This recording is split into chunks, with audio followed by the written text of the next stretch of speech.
about that? There we go. Okay. Oh, good. I get to do my solo again. That was just nonsense anyway. Music, no sound. Yeah, I know. I just I was looking at the feeds. I think it's working now, at least according to the dials. Yeah, there was nothing going on there. I just reset the input, so should be good now. So how's everybody doing? Hello, Mo. Good to see you. And yeah, we had didn't have a stream last week. Just had a bunch of other things going on, some gigs and other jobs, so I wasn't able to live stream. But today we're back.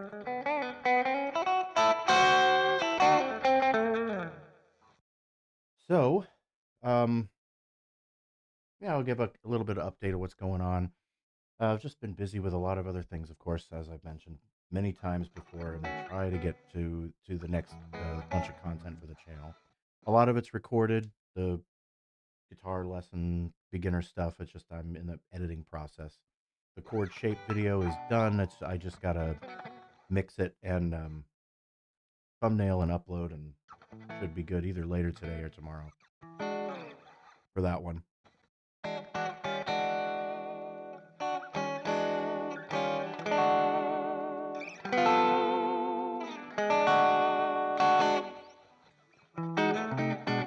And that video is just going to be about basic chords we all know, just a different version of it. Not necessarily a different inversion, it's just a different shape, different way to play it on the neck. And when you instead of thinking about chords, you know the shapes and the patterns, which as a guitar player, I know, at least for me, when I first started, it was all about that. It was all about shapes and patterns and things, and sometimes you don't even really know necessarily what you're playing. You know it's an E, you know what the chord is, but you don't know all the notes that are in the chord, right? So when you're playing an A, you're not thinking, okay, that's an E, A, and a C sharp, or you're B, that's a B, an F sharp, and a D sharp, right? A there if you want a seventh. And so when you start to understand, the root, the third, the fifth, sevenths, and extensions from then on, you can make your own voicings and shapes on the neck. And this can come in handy when you're trying to voice a chord melody for something. That's where it really, really works in your favor, because you don't have to, you can think about the melody first and then just put the chord down beneath it.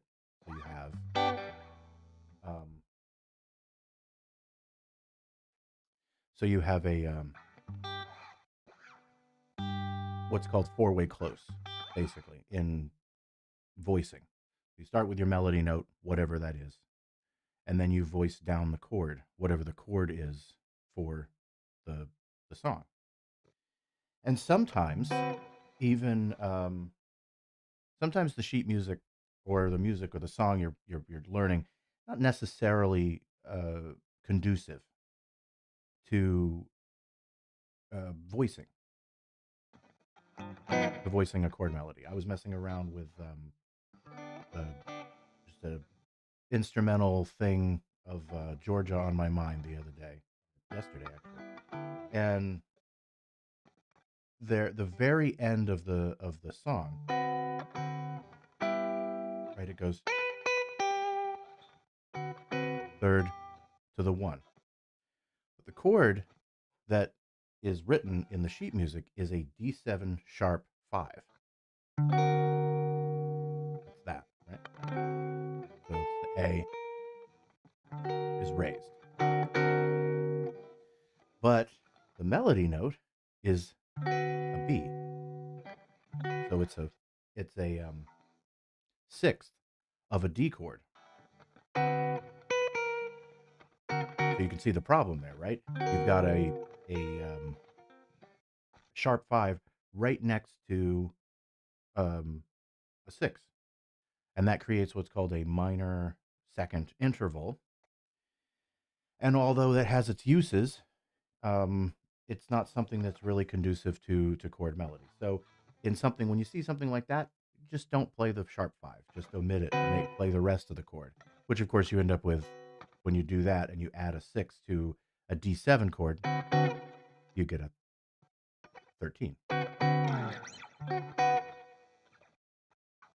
And I've seen some examples of 13 chords where they'll say, what is it, add 13 or what's not. It's like an add 13 would really be um, a 6, just a 6 chord.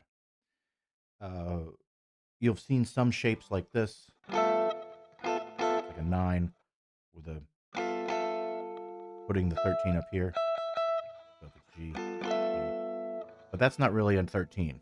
That's a 9 13. That's a 13-9 or a 9-13. You'll usually see that with, it'll say G9 and then 13 in parentheses or brackets. And the reason for that is because you've got a 9 there, right? So a 13 would be something more like that.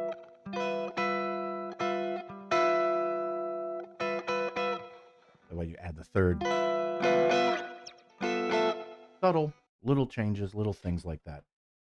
But yeah, I just go into some basic ideas in the next video, and I've gotten a couple of other requests for some other lesson videos, and I've gotten it quite a bit. People have asked for it, so that's going to be my next lesson video is Cannonball Rag.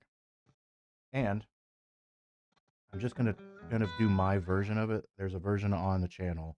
If you scroll all the way down, or if you go to a playlist, I think under, I forget what it's under, songs or something. I'm just playing with, I think it's this guitar I'm using too.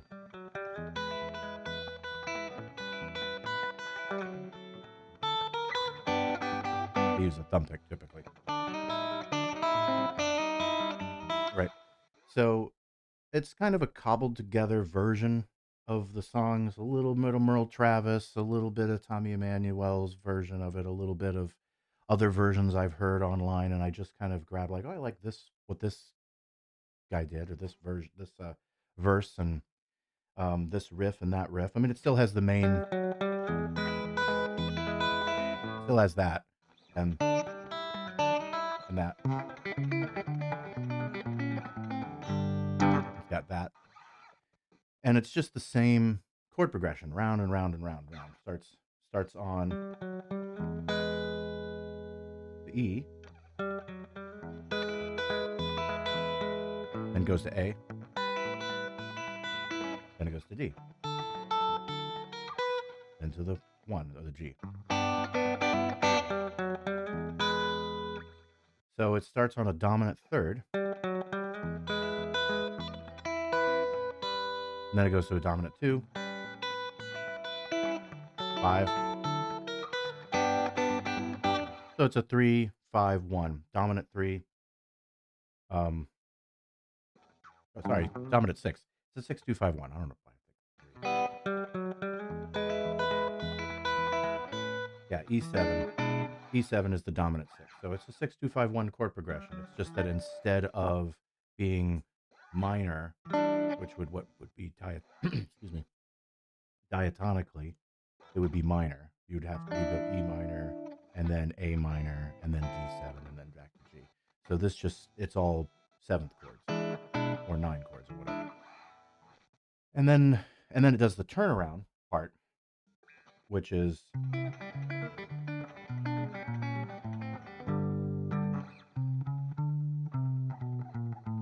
it's just a walking bass line. So you're basically playing, it's like C diminished, and then another a C9, and then it just walks down chromatically back down to the 1. You're just playing that a partial. It's basically a partial, either minor 6 or a 9 with the 5th in the bottom. Right? then there's different riffs when we go around the solo.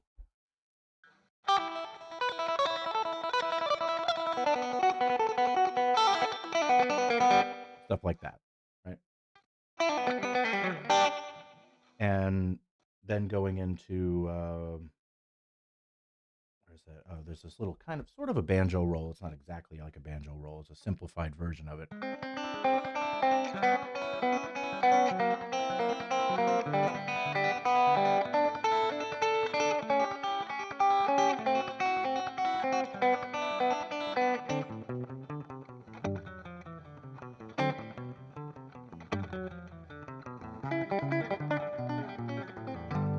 I probably won't play it that fast for the video, so I'll slow it down so it's a little easier to analyze and break down, and it just be easier to record and not have to do take after take.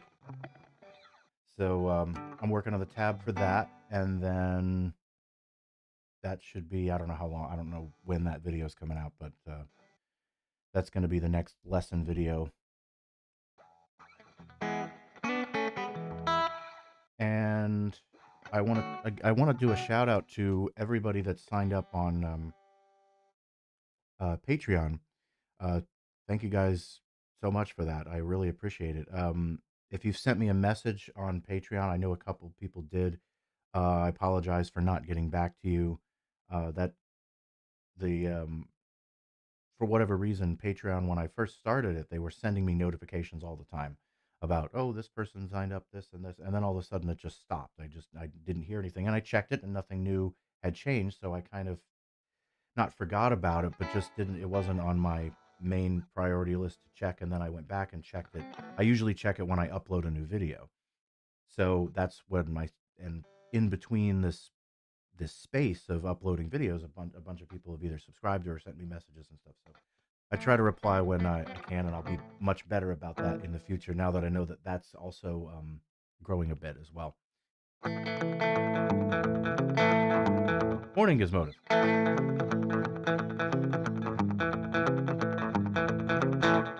And I got another comment the other day. I thought it was interesting. I try to be as careful as I can with getting things right and as accurate as I possibly can. And I had mentioned this last stream about not trying to do as much lesson orient or song transcription stuff, not being as not worry about accuracy as much as far as I want to get the notes right, but beyond that, like exactly where it was played on the neck or the proper fingering or this or that or whatever the case may be. Because you can play an E like this.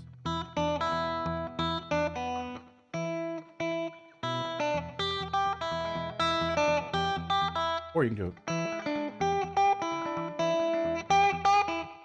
Sounds slightly different, but essentially it's the same notes ringing out on the top, right?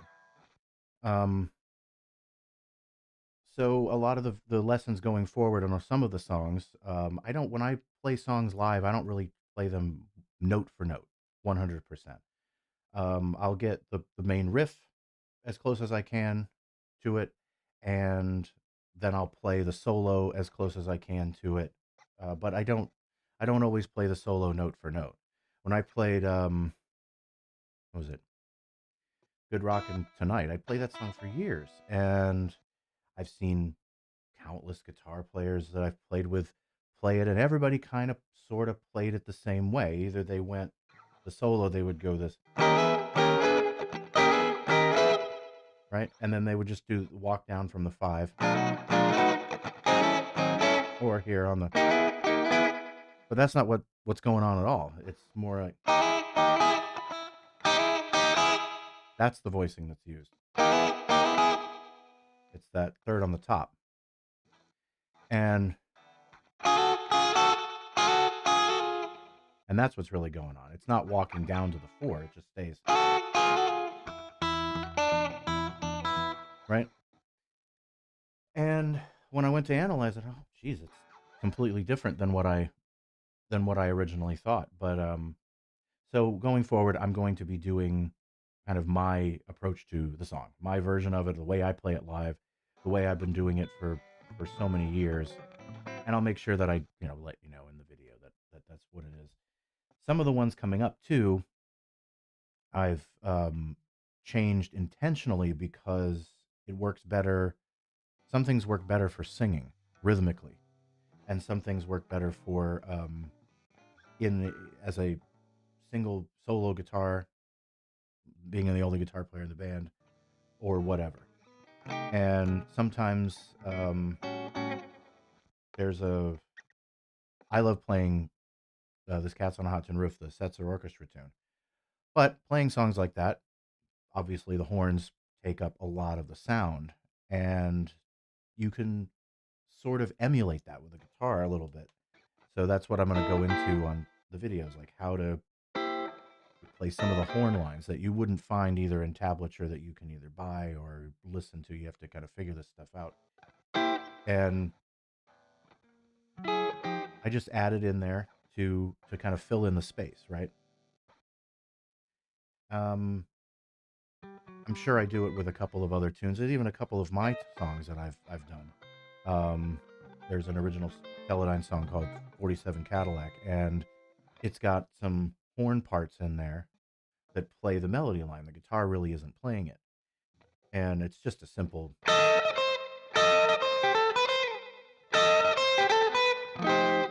to the four, right?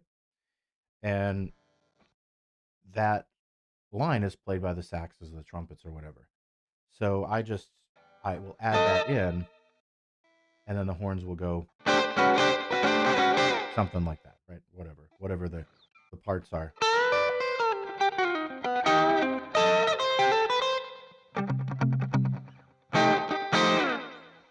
And instead of just playing,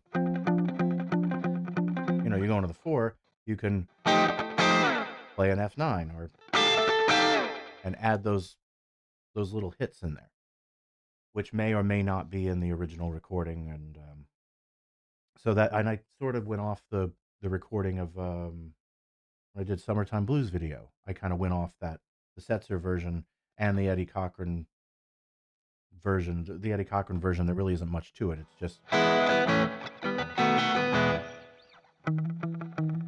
and it's an electric bass doing that. And Eddie's just playing open E, for the most part. And there's no guitar solo, at least not in the recording, the studio recorded version. Which brings me to the comment somebody had said that the 20 Flight Rock video, the original key was in G for the original recording. And I thought, oh, geez, I got something else wrong. And, I was like, I try my best. And I'm like, is it? It's like everybody plays it in A. Everybody plays 20 Flight Rock in A. So I go back and I listen and like, yeah, it's definitely an A. So I was right about this one. But and I remember when I did the video, there are two versions of 20 Flight Rock. There's the original version, which came out in 1956, and that was the version that was used in um, "The Girl Can't Help It," and that's the first version. So that's the original, the version that I was referencing. A year later, in 1957, it was re-recorded. Um, I think it was a different label too. I want to say it was RCA versus Capitol, but whatever. You can tell the difference between the two right off the bat because the second version has the Johnny Man chorus for backing vocals, and that one is in the key of G. So if you're wondering which one is the original, the A version is the original one, 56 and then 57. Anyway, just thought I'd mention that.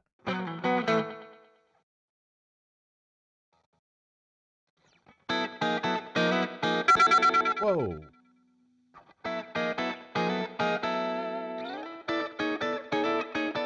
Yeah, no matter how many updates I do for Pro Tools, it still does that little weird thing. It's like the audio slowly gets desynced over time, and then there's a pop to sync it back in place, and that happens. only because of the guitar plugged in. If it was just me talking, I wouldn't have to worry about it. But anyway,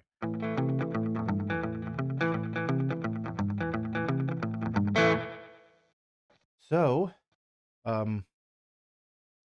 yeah, we're actually getting ready for a little bit of a first big snowfall here in New England this weekend. So not supposed to start until late tonight, but they most of all the events and everything that would be happening tomorrow is either has been canceled due to parking bans and all of that stuff. So I just gotta go get my bread and milk, I guess.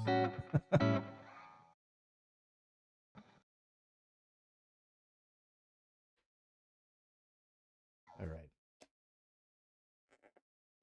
and of course my Dunkin' coffee. I am in New England after all.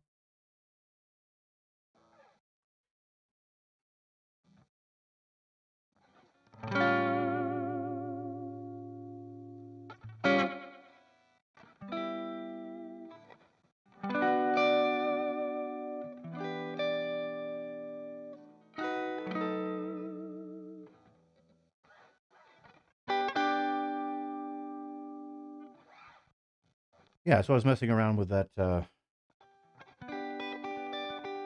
just chord melodies. Just sometimes it's fun to sit down and play a new song, and I think that's probably the best thing you can really do is just play new stuff as much as you possibly can. It opens up your perception of how to play certain things, how chord progressions go together, how melodies go together, and and some people are big on note for note transcriptions and learning solos note for note. Some people aren't. I think it's good to do at least once, a couple of times. Pick your favorite solo, whatever it is, and just learn it. You may never do it again with another song, but learning note for note exactly what somebody else played can help open your um, open your perception to what's possible. And I would take classic rock solos, whatever, from Zeppelin or you know um, mostly Zeppelin stuff I listen to, but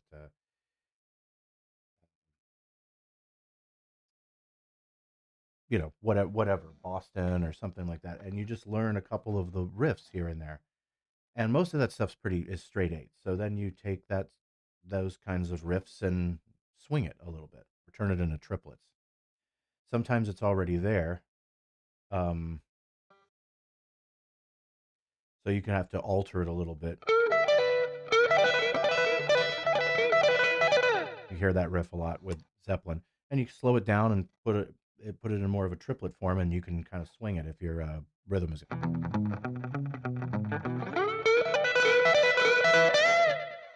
And you can, borrow, steal, grab from different things and switch it around and take something that's normally straight eight and swing it. Sometimes it sounds silly and it doesn't work, but sometimes it can and it sounds really cool.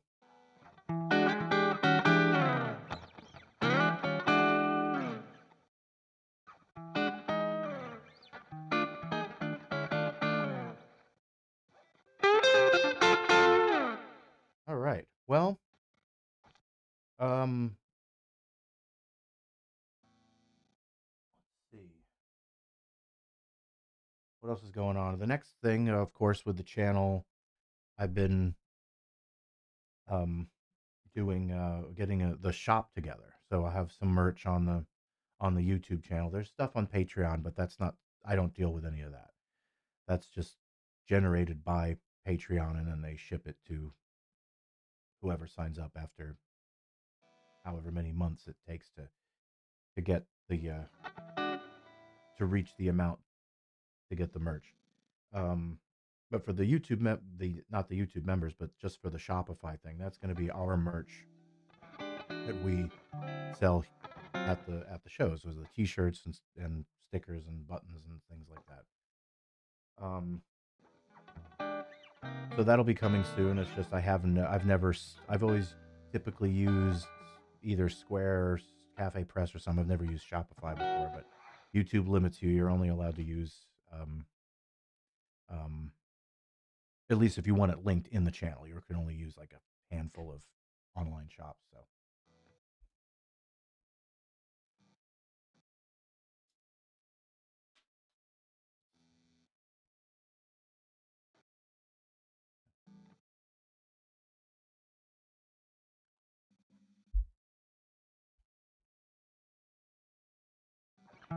oh, I know what I wanted to talk about a little bit, which is another video idea I had.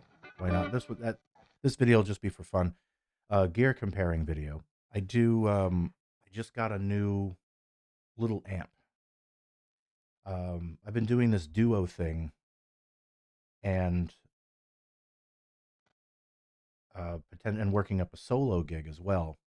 It's easier to find, you know, find gigs, especially in the wintertime, where either venues don't have the budget or they, a lot of places just don't have the space. A lot of venues up here in New England are very, very small. So you don't really have the ability to have a live band with drums and how many gigs I've played where I'm stuffed in a corner and have to move my neck around the people that are, right next to me, or playing upright trying to do the same thing. Imagine, trying to get like a full band in there. You're just crammed. You find your spot and just don't move. And, you know, if you move the neck one way or the other, you're going to hit the drum cymbal, you're going to hit a cymbal, or you're going to hit somebody in the head.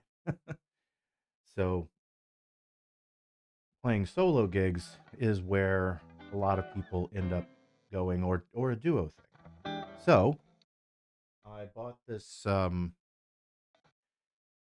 little amp. I had mentioned it on the stream, I think, last time, of Fender Mustang, and it's a little tiny little thing, but it's pretty cool. It's got all these different sounds in it. You can customize it. It has a Bassman, type setting, very similar to what you're hearing right now. And you can set delay and timing and reverb and effects and everything else, and click around.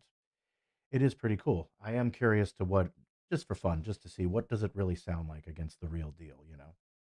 I'm sure that the real amp was going to sound um, a lot better. But it's quite easy to control in a live situation like that. Before, I was using one of those Fender acoustic amps, similar to a Fishman, but Fender's version of it, right? And it sounds great with an acoustic guitar, with that kind of pickup, the saddle pickup.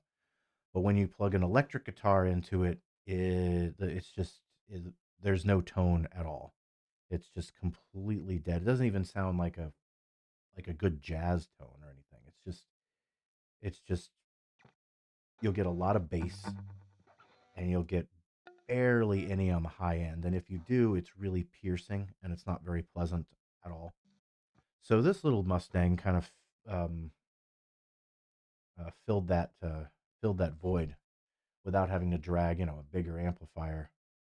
And I've tried to do that before, like play with a duo with this amplifier, and it's great if you're in a bigger, venue or something like that, and you can play loud.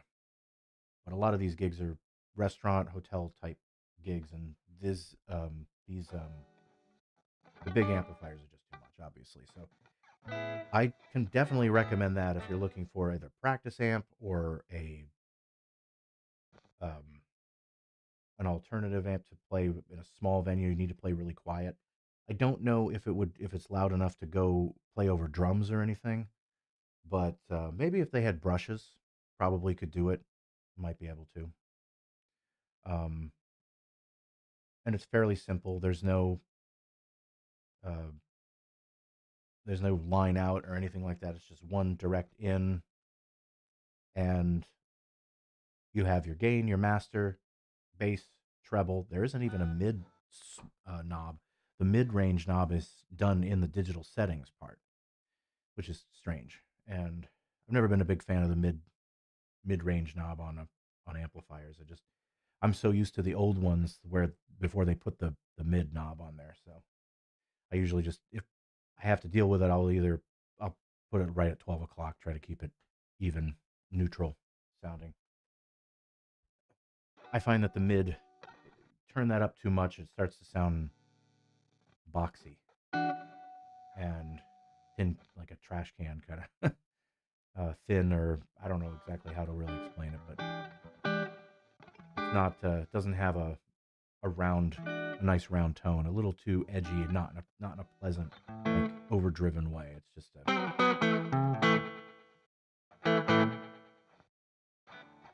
yeah, very unpleasant for me.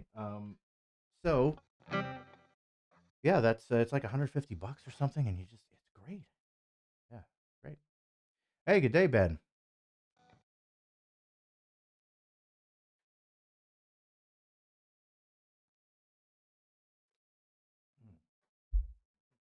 So yeah, and I can switch the settings, and I can get a little surf rock kind of thing going on, and a little the jazzier tone, and the delay gets turned off, and I think I had, and it even has an acoustic simulator thing in there where you can get your electric guitar to sort of kind of sound like an acoustic. It's not exact, but it's uh, it's pretty cool. So I might do a full review on that and then compare it to the the big amp. This should be fun. So and um yeah, so I have the I think I got the lighting better in the new video. I think that's improved quite a bit, and I think the overall the sound is pretty good. This video took me a little bit longer. I thought this would be a quick thing, but then when I started doing it, I realized like, oh, actually, there's a lot of editing that has to go in to go back and forth with this chord and that chord, because I do the major versions, I talk about the minor versions, and actually the tablature for the video is already on the website. You can download it, but I just haven't finished the final edit because I like to re all the guitar sounds you hear for the most part, at least when I'm playing and demoing or teaching the lesson, I guess. The sound that you're hearing is the Fender Basement amplifier through the Mystery Brain delay pedal, typically. Sometimes I use the Space Echo, but usually it's the Mystery Brain. And that, and I to get that sound, I have to do it certain times during the week. I can do it where I can be loud and crank the amplifier and get a good sound. So sometimes that holds me back a little bit. I could use this sound, but I've never really done uh, I've never really done a comparison. I've heard it myself, and they sound pretty close, but you can tell there's just a little bit of timbre or tonal quality to the real amplifier versus the mod. Um, yeah, modeling amps are getting better. Yeah, they're getting better and better all the time. Um, yeah, they do come with wireless transmitters as well. Um, there's I forget the name of it, um, where it's a board, and that's it. That's your amp. That's the whole thing, and it mods everything, and you can just plug that into a PA speaker or into um, the PA itself, and then that can be controlled, and then you can send a monitor signal either probably separate from the pedal board, or either separate from the PA, and that becomes the amplifier behind you, right? There's no need to drag a Marshall stack or anything like that.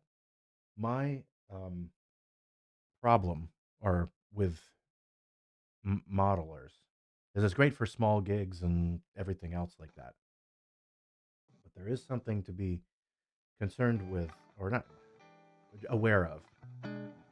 The whoop, did it again. The some the I should if I should mention this or not, but I guess I think I'm not sure. I think somebody who works on the Nocturne pedals reached out and left a comment on one of the videos. I think on the Mystery Brain video, and they said that and so it told me something I didn't know about the pedal, which I thought was very interesting. The preamp on the Mystery Brain is a little bit more. There's a little bit more going on under the hood than what you think. It's not just the preamp that's in the RE20, or not the RE20, the 301, the Space Echo.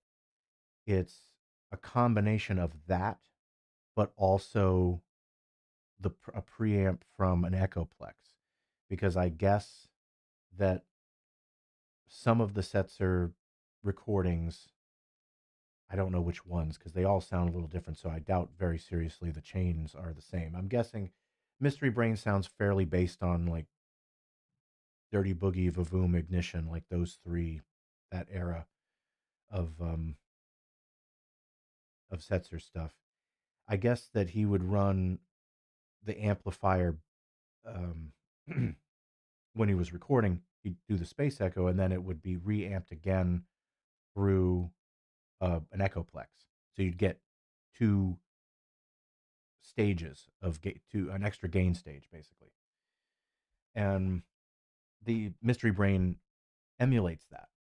So that's why it sounds so good, right? And it sounds different than a lot of the other delay pedals that are out there, and that's why it even sounds different than the Space Echo.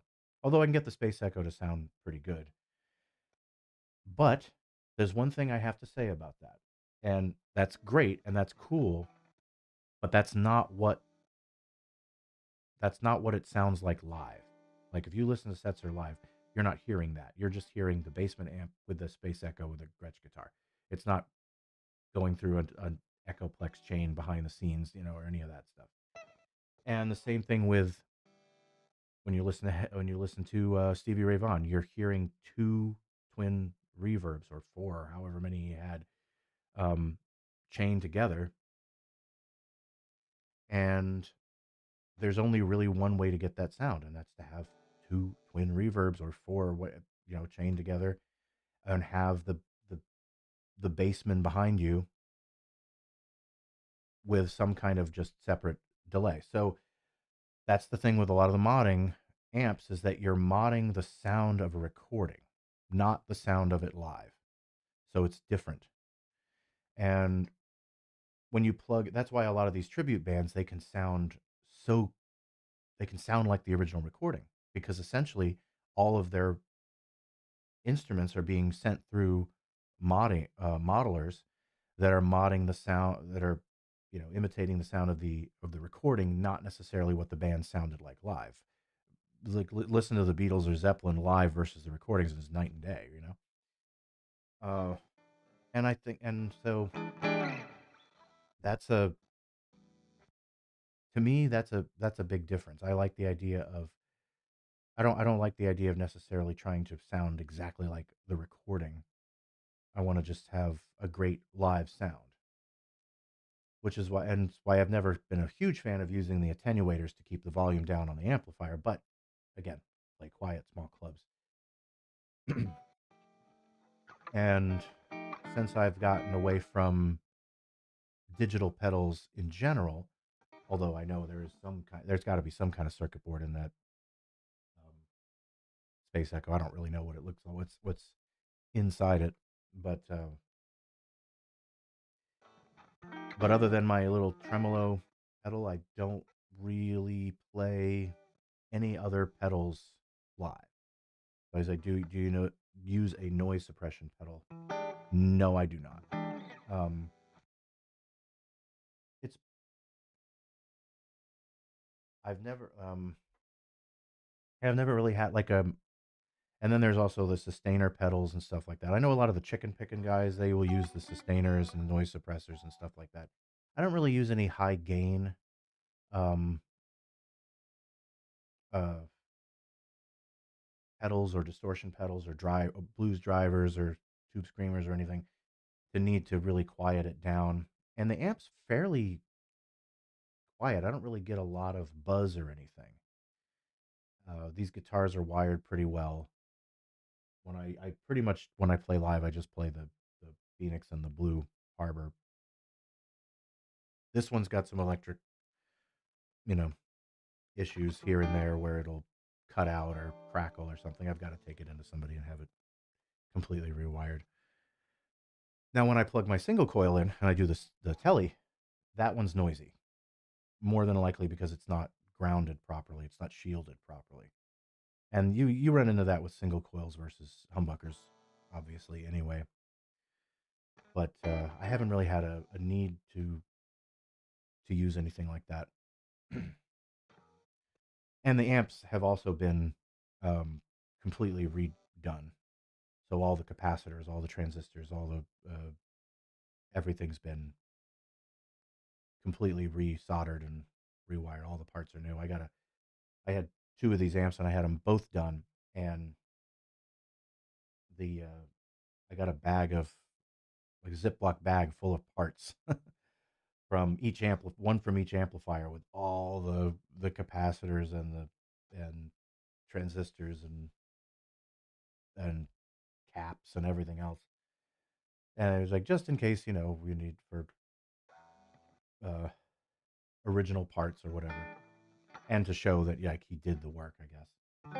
And yeah, before I had that done, the amps were pretty noisy. You kind of had to kick them around a little bit to get them to stop picking up CB radios.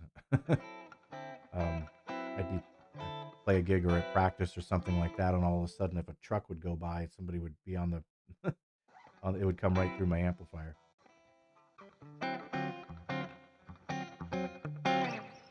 Yeah, all the leftovers. Hey, I got leftover parts.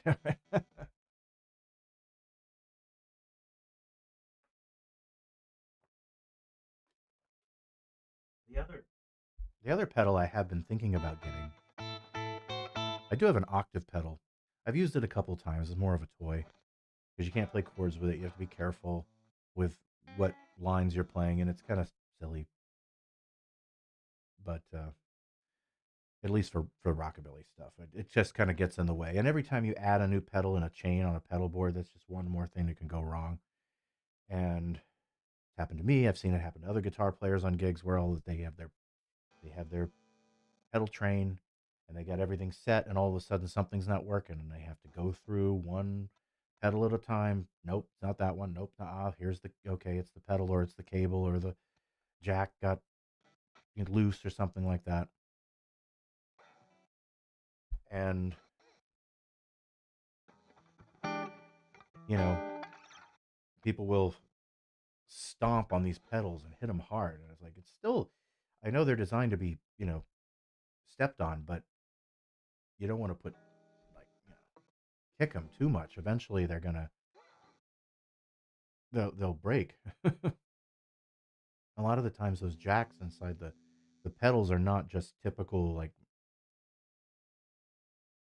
hot ground neutral. It's it's a whole five wiring, like, micro a circuit board or something inside the jack that goes to all the tiny circuit board that's in, like, tuners are a perfect example, though. The Boss tuners have that inside. It's not like a guitar jack where you can just take one out and replace it and solder the two wires back together.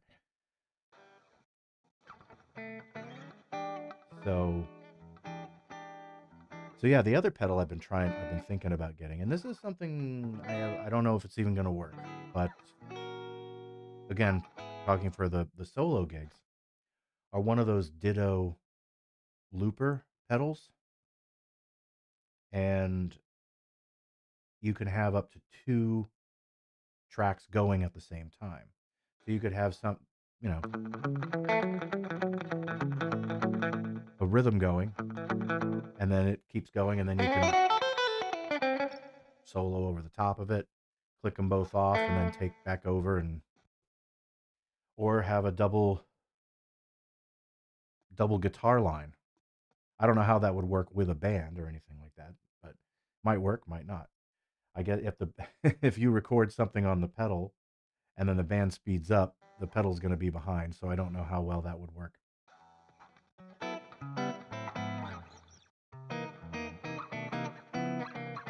The other one is the another I used to have a tube screamer too, but I got banged up. I need to get a new, replace that.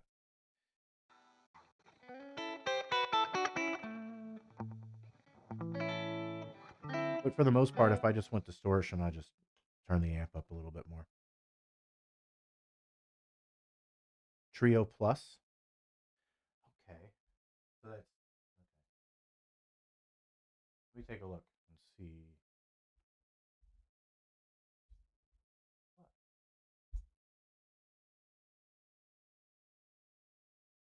Oh yeah, yeah, yeah. You told me about this last while ago. Okay. The Digitech.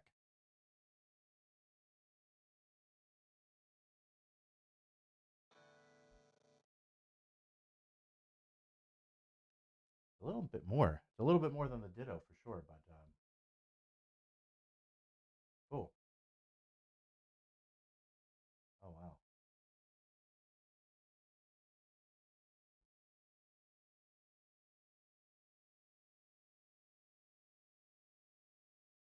TS9. TS9. TS9. Okay. I don't know if that's the one I'm looking at right now, but here I'll flip it. How do we do this? Is this the one? This one?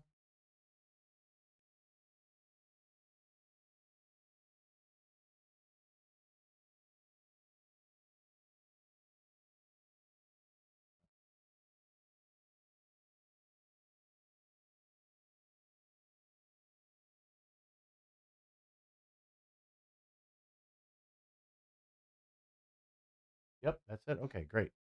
Cool. I will. Yeah, I'll take a look at that.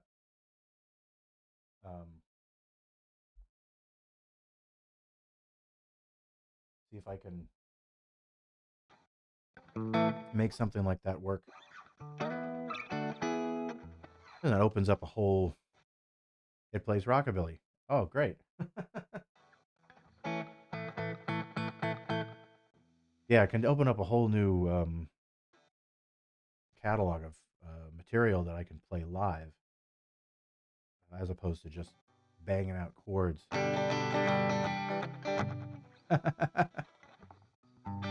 Nice. Oh, Ben and the Pedal Boys. Nice.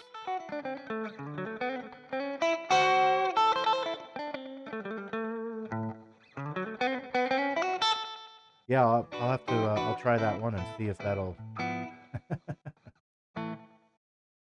uh,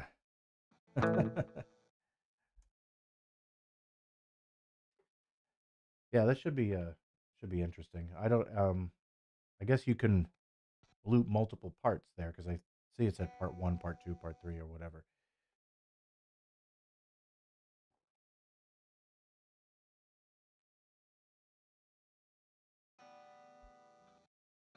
But yeah, it would be cool to just have you play a part, loop it, and then you go back and you play your little chord parts back and forth or whatever the case may be. I don't know how it would work with a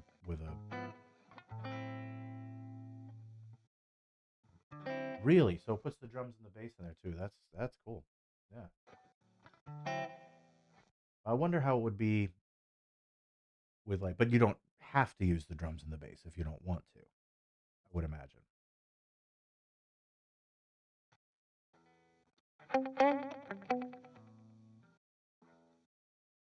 So only reason why I think of that is because if I play it with an actual band, then you could create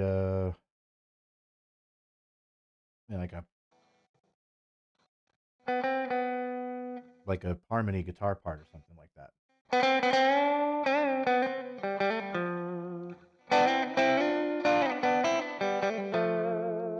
Instead of having to do something like that.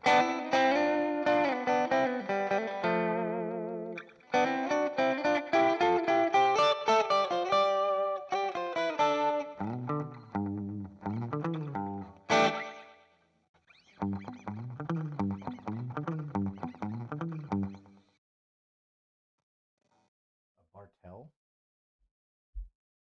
Not familiar with that either.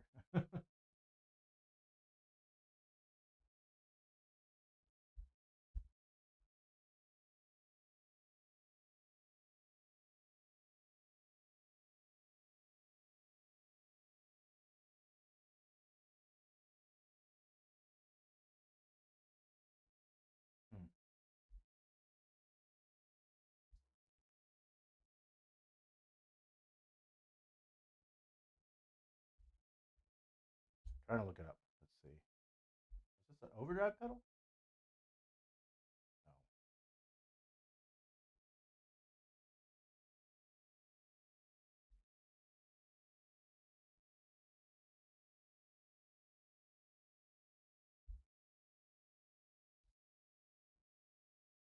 There we go.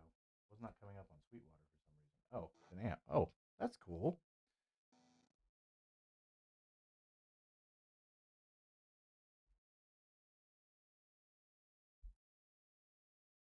Yeah, they're up there in price. That's for sure. They're up there in price. That's for sure. But yeah, this is cool. Like they look like an old TV.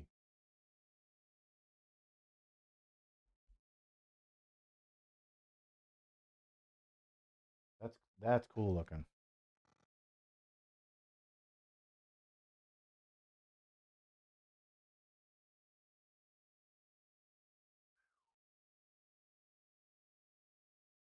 Milkman. You said a Starwood. Which one's that one?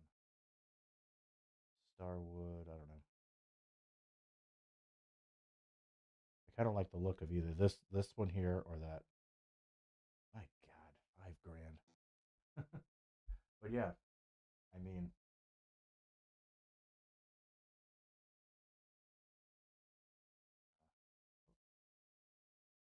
there we go.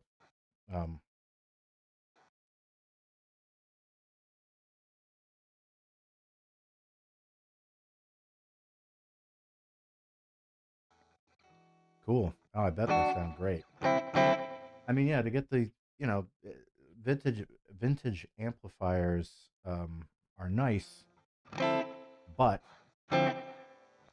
they require a lot of work. Like I said, I had to take mine in and have everything redone. Once you have that all done, by the time you put all the money and time and effort into to getting the old amplifiers working and sounding great, you pretty much bought one of these other amps.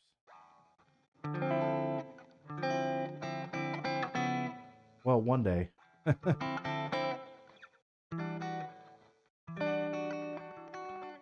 At the moment, I'm pretty much gonna stick with what I've got for gear, um, and just make it work for myself for the gigs and for recordings. But down the road, I have no plans on ever buying like another vintage amplifier or anything, and I'm never gonna buy like a vintage Gretsch or anything like that.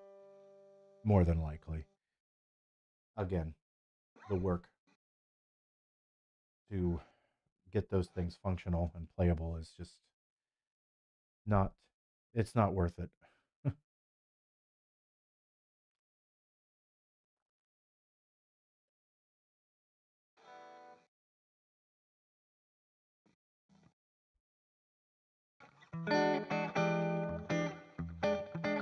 Oh, I think it was you that asked Ben about the downloading the tab, printing the tabs or downloading them. Were you able to do that? I don't know if anybody had any are having issues with that. Um,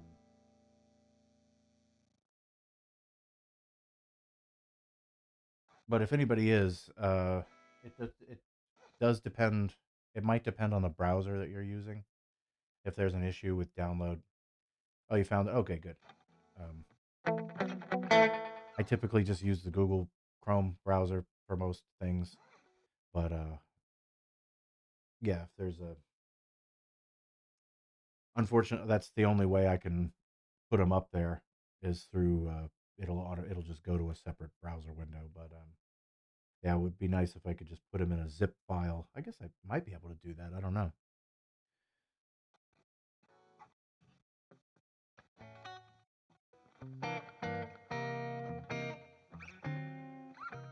I'll probably put them all in like a zip.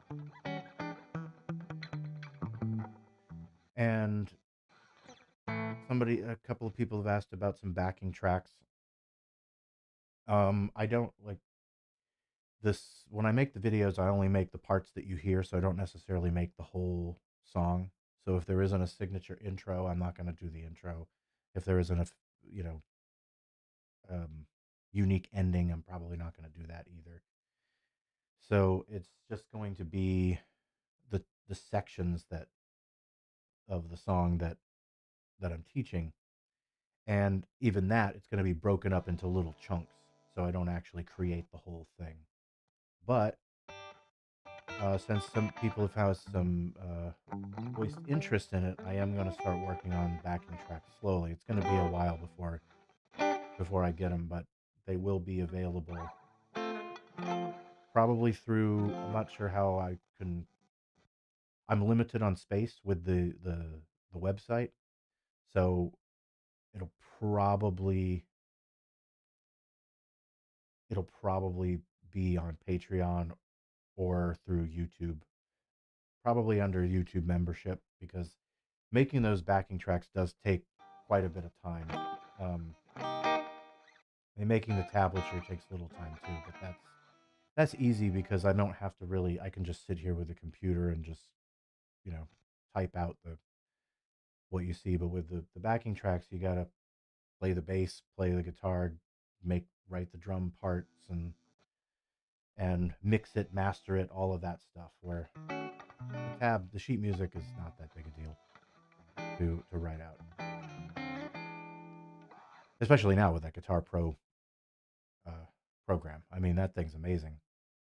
Um, the new tablature that's there, I did all the chords.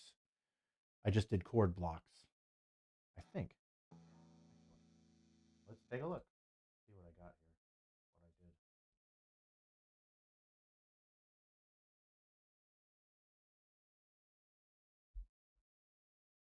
I'll actually just go to the website and grab it because I don't remember what I did with the original file.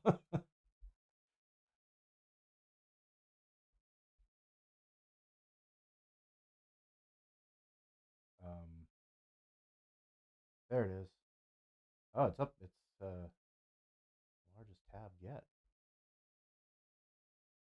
So it's a little different because it's only the second. I've never really done chord blocks like this before, as in a tab form.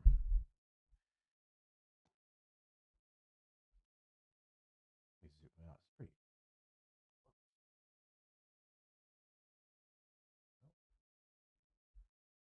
Can I zoom out? There we go.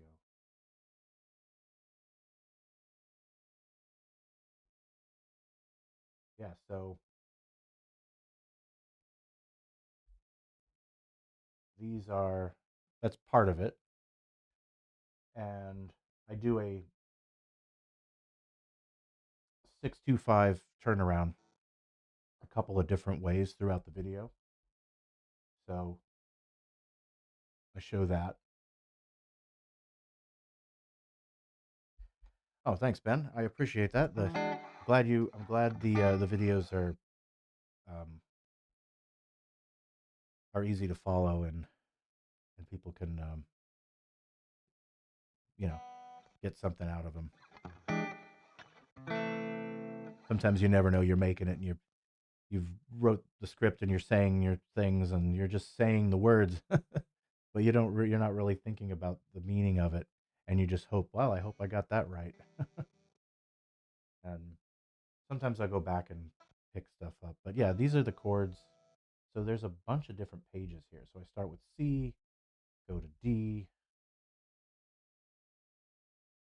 um, E, E flat six, and the program is a little weird when it comes to naming things. It wants to name chords a certain way when you punch the dots in. It wants to call it something, but you can change it. You can do whatever you want. You can put it anywhere on the neck and change the configuration, change the name of the chord. I mean, you could call this an F6 if you wanted, even though it's not. You call it a totally wrong chord. So, but it has a sort of guide or helper as auto populate what the name of the chord is or something. But it's sometimes it's not always correct either. I ran into a couple of chords where it wanted to call, I forget, I forget what the chord was, but it wanted to call it something completely. Oh, it wanted to call it just this, a regular uh, 7 chord. It wanted to call it D7, no 5 in brackets. I'm like, well, yeah, technically that's correct, but nobody really thinks about it that way because technically there is no 5 there. You put it in the bass.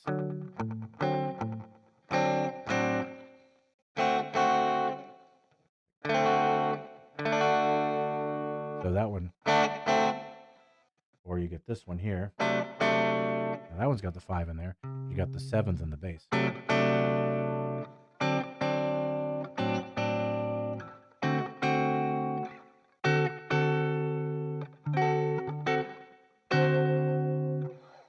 Going on, keep moving up. This one.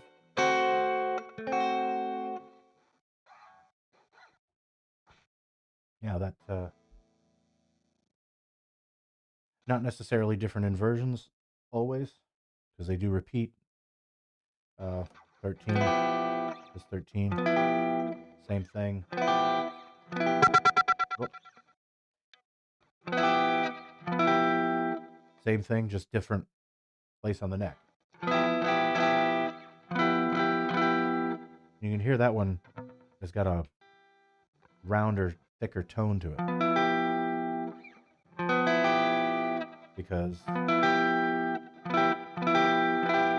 there's a couple reasons for it. Because you're playing lower strings, the strings are thicker. That's one reason. The other reason is because there's a shorter distance between where you're between the string and where you're strumming.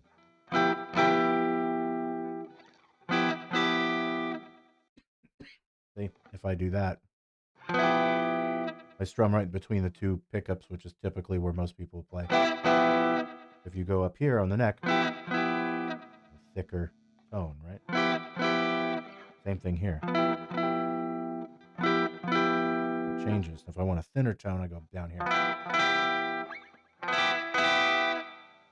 So that will change the sound. So if you're playing a solo, you play up here.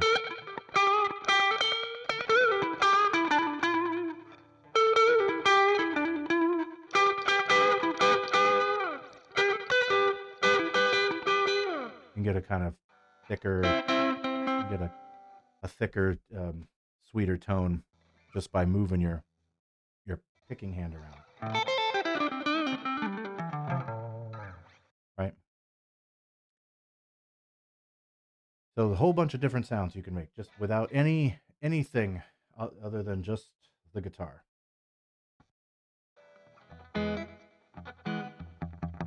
And delay, of course.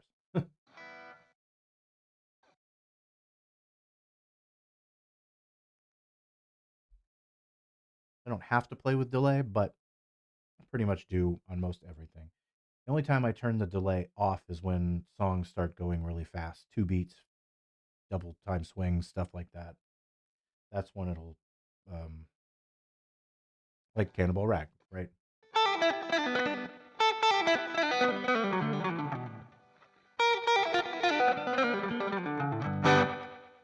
Something like that. It's a little more controlled here, digitally, but let me just turn it off real quick.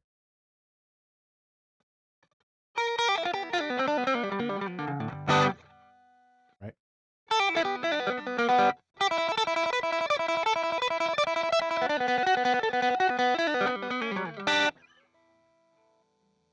As opposed to.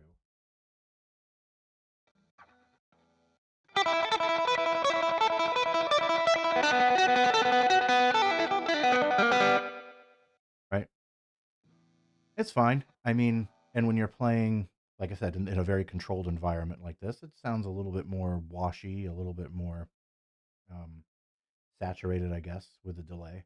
When you play live, it depends on the room you're playing.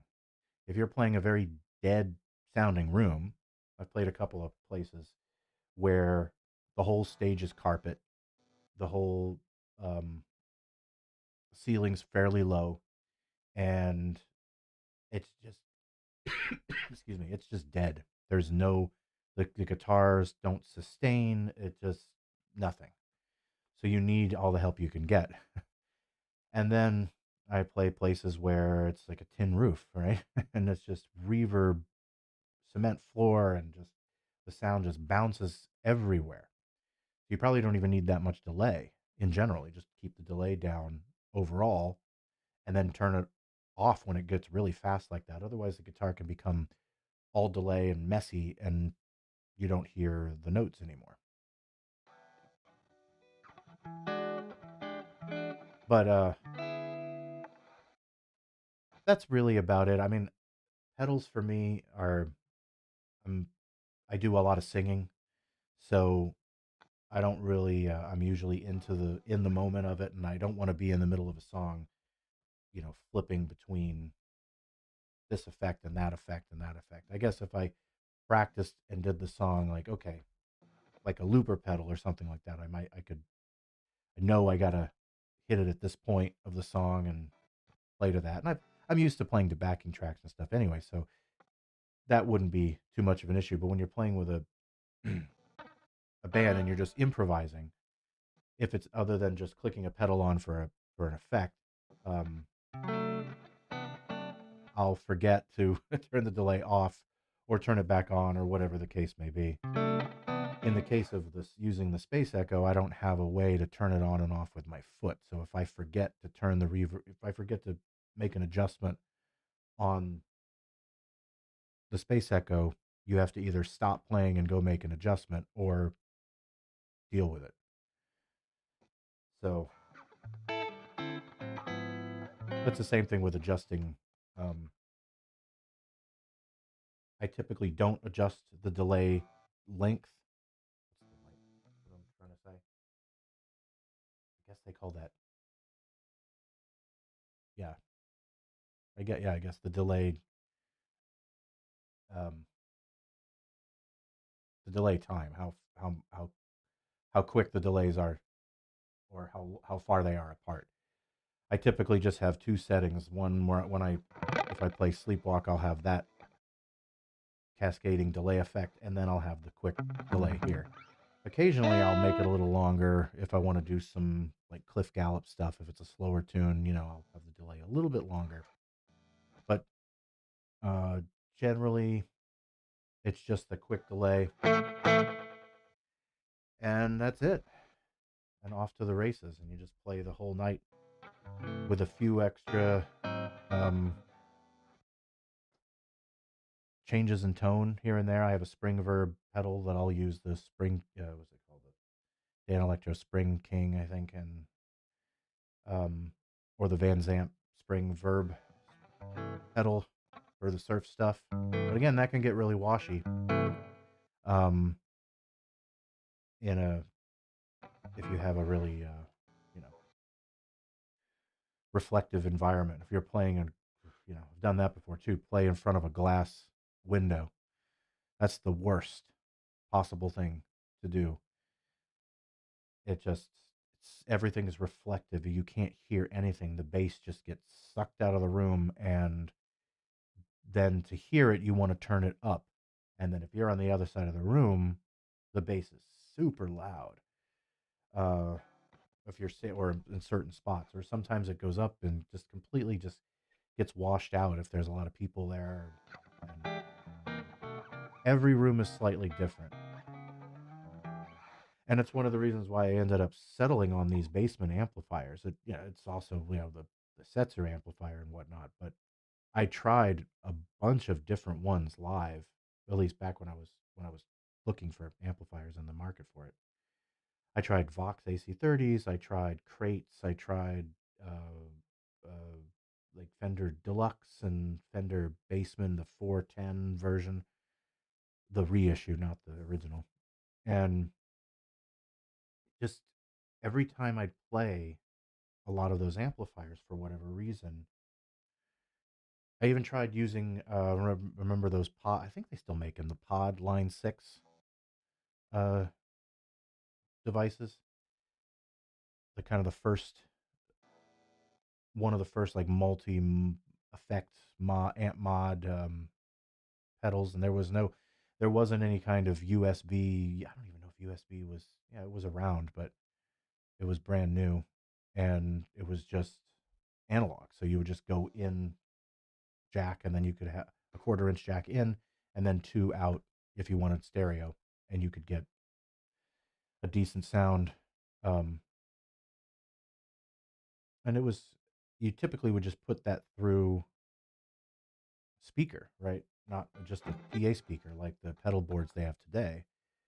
Um, but every time I would play either with that or just a Vox AC30, everything would just sound different. Like I'd play another, I know the room's different, but even in the same room, I'd go back and practice the next week or whatever, and the amp didn't sound right, and this didn't sound right. It was very inconsistent. And I ran into that with newer amplifiers that had, um, I don't know if it was the circuit board thing or whatever it is. They've gotten better since then because now maybe it was me, maybe I just didn't know what I was doing. But when I played the Bassman, I was like, oh, this is consistent. Every time I turn that amplifier on and I turn it to the settings I know that sound good, it always sounds the same every time. And so that's why I've just stuck with it for the most part. They're heavy. I wish they were a little lighter, but yeah, for now I'm just going to stick with these. But really like the look of those amps though. That's really cool looking. Tempted to just eventually get one just for the look. Sure, they sound amazing.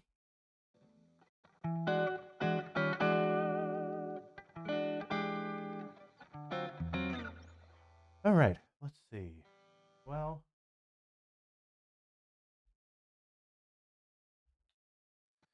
all right. Well, um, been on for a little bit, about an hour. I'm gonna probably wrap it up here in just a few minutes. Again, want to thank everybody for the Patreon, and of course, liking, subscribing to the channel, and YouTube members as well. I will be hard at work on the next couple of videos that are going to be coming out.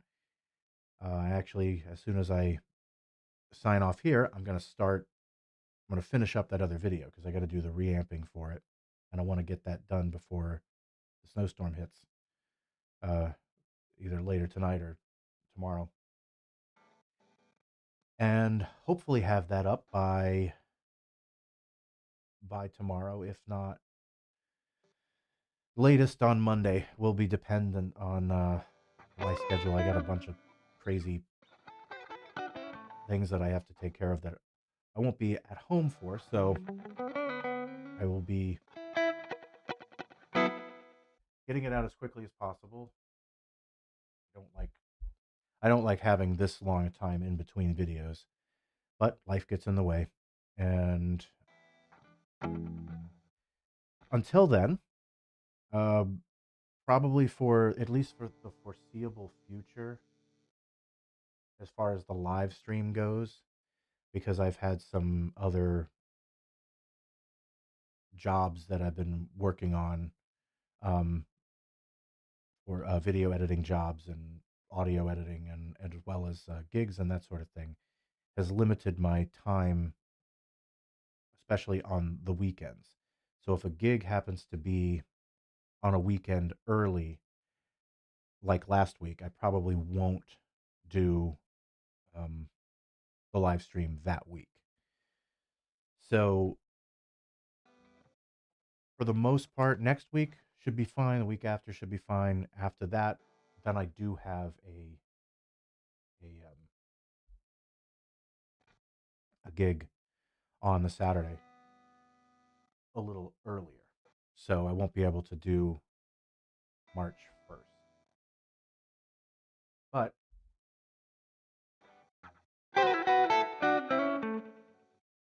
instead of trying to switch it around and try to do like Sunday and Friday or this or that or whatever. I think it's just easier to, at least for me, it's easier right now, to just keep it at Saturday at 4 o'clock. If we're not going to be on, I'll post. I'll try to post and to let everybody know. But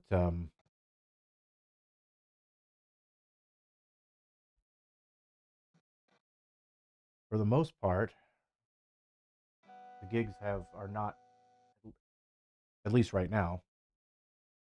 There's not that many of them, so I don't know.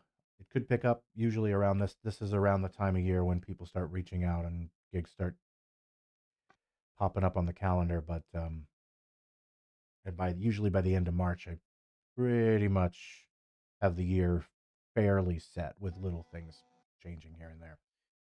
Um, well, thank you, Ben. I appreciate it. Oh, well, thank you. I appreciate that. Yeah, I try to, I love doing this and I love doing the videos for the channel. Hopefully one day I'll be able to do it even more than I am right now. But for the moment, I get to it when I can and yeah, keep the music alive and keep, you know, real real music alive and live music in general. Um, yeah, because I was thinking about that the other day. Just one little thing before I go. Um, it's probably just me, probably just thinking about people, the differences between digital and vinyl and all of these different, and or cassette or tape or whatever. And I think a lot of it has to do more with why people music isn't as exciting anymore for some people, or at least you don't see it. There's not as much live music anymore, and music doesn't seem to be part of people's lives as much as it used to be. And I think it comes down to the way we listen to it.